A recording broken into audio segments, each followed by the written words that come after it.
Good evening, ladies and gentlemen. The topic for the purposes of this assignment is going to be Irish American immigration into the United States, with a specific focus on the Know Nothing Party. Now, I've been going over Irish American immigration into the United States. I'll be delving into a little bit about some of the discrimination and some of the hardship that they faced, and my three articles are going to highlight that.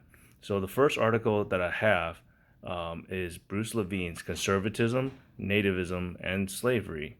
And he talks about Thomas Whitney and the origins of the Know Nothing Party. Now, I started with this article because I didn't feel I had a solid grasp of the Know Nothing Party.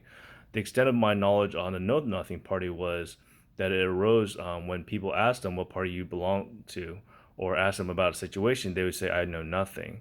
So, therefore, I felt I needed to get a solid foundational grasp of the Know Nothing Party.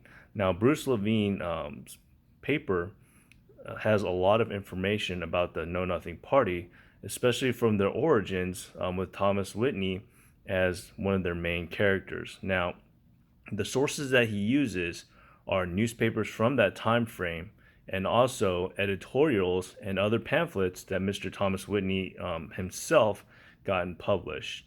One of the interesting things to note is a collection of data that Dr. Levine has, specifically with regards to voting data from that time frame. So that's very impressive, actually.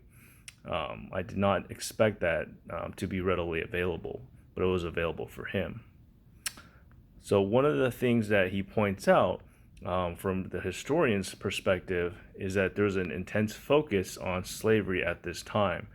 Now, slavery is an important issue that the Know Nothing Party took on. However, this shouldn't take away from their anti-immigrant and anti-Catholic sentiments that they had during that time frame. He points out that the Know Nothing Party was afraid that the Catholic immigrants who came over to the United States during this time frame would not assimilate into American culture appropriately and would also answer to the Pope and try to overthrow the government, among other outlandish claims at the time. So he does a pretty good job on providing a comprehensive overview of the Know Nothing Party, the origins of the Know Nothing Party, and kind of some of the fears and ideas that they had at the time. So I also looked into the Know Nothing Party in the South because I never really knew that the Know Nothing Party took such a foothold in the South. You always think that it's something that happened in kind of like the North, like cities such as New York, Chicago, other major metropolitan areas. But I was actually able to find an article where they talk about the Know Nothing Party in the South. So that kind of caught my attention. Alfred Cook's article, Let Them and Their Religion Be, the defeat of the Georgia Know Nothing Party by Irish immigrants and the Democratic Party, was actually very informative because he talks about the Irish immigrants who came over in the wake of the potato famine, and he points out how they worked in the most strenuous jobs, digging the ditches for the canals that would be put into place. And also, he talks about some of the virulent anti-Irish sentiments against them. Now, specifically, he looks at the American Protestant Association, which I've never even heard of, and he speaks about how they wrote pamphlets, how they've actually sent teachers, quote unquote, to speak out against the Irish immigrants who were coming to the United States at the time.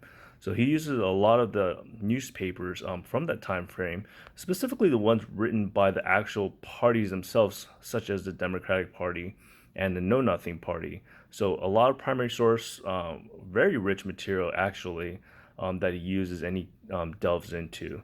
So a very informative article. I highly recommend it. It was definitely informative to me. Now, one last article. This one specifically addresses the Know Nothing Party in the North. Now, it focuses on Rhode Island, which I was a little bit surprised to even hear about because, again, I've always, in my mind, thought of the Know Nothing Party as centered in major cities. So this was definitely very informative. Michael Semincelli's article looks at the Know Nothing Party between 1854 and 1857 in the North.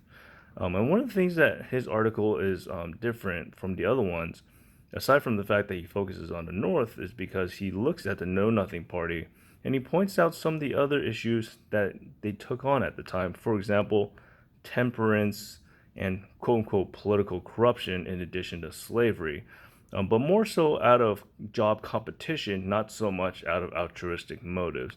And a lot of his resources are newspapers, census data, and also a couple of books. And he also has a couple of tables with key statistics and figures. Overall, I think these three journal articles are very informative. I highly recommend reading it, and they definitely give a very comprehensive analysis of the Know Nothing Party, specifically for Levine, and the two different case studies of the Know Nothing Party in the North, one case in the North and one in the South. Ladies and gentlemen, please give me your feedback. I'd love to hear from you.